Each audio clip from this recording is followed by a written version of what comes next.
Hello, everyone. Welcome to Why Babies Fight Sleep. This one is specifically about bedtime and naptime challenges, so I'm glad you're here. This will apply to babies and toddlers. My specialty is up to turning 3, but if you have older children, you will be able to apply many of these concepts also to them. I'm Eliza Parker. My work is called Conscious Baby. I'm an aware parenting instructor. That's the work of Dr. Aletha Solter. And I'm also an infant developmental movement educator. And that's about baby-led motor development and understanding their movements and how they're processing and relating with the world, in addition to movement milestones. Okay. This approach that I'm going to talk to you about with sleep comes from aware parenting. When I talk about birth story, that comes from several places, partly BMC, partly in the infant developmental work, which is from Body Mind Centering, or BMC we call it. And then there's also a field for infant psychology, which is also where the birth-related work comes from. More on that later. But aware parenting is, and this approach that I'm going to share about sleep is very much all about finding underlying needs. There's a reason why your child is not settling. You're not doing anything wrong. You're not failing. There's a reason. It's about more than just sleep. Your child is communicating something to us. It's really a communication process. I know it's sleep you're after, but you're gonna find a whole world open up of so much more. There's so much more to gain from this also. So we're gonna look at sleep, but you will also gain insight about how to understand more deeply what your child needs, what your baby is trying to tell you. You'll be better able to communicate with him or her.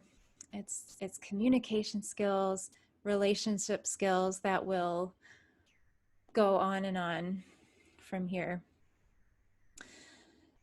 So yeah, and also, so it will go on for a much longer time than just applying to right now for sleep, and you'll gain so much from this process. So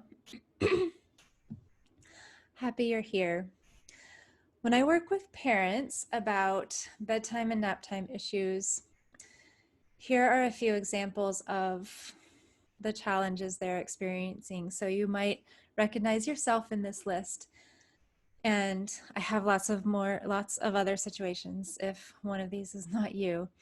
Things like, it seems like your child is fighting sleep or resisting going to bed, or it's difficult to get your child to go to bed or to fall asleep, your baby won't stop crying, or your toddler won't settle down,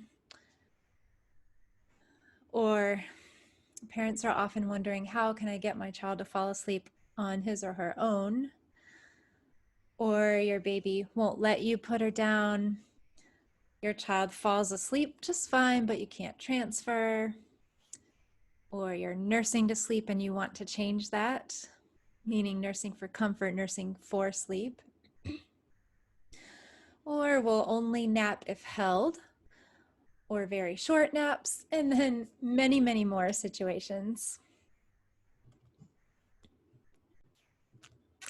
Along with these challenges, you might also be experiencing some anxiousness, some stress, maybe even resentment. You might feel disappointed or triggered about not having time to yourself.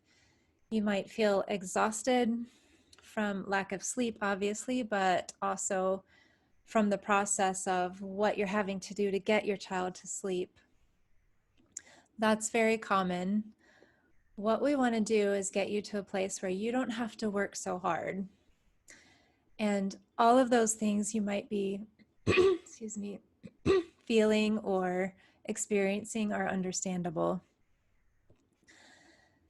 Some parents feel very worried about your child not getting enough sleep for health and development. You might wonder, how long will this last? Will my child be dependent if we don't change this now? I hear you. You're not alone. I help parents with these things all the time, and this will get you started.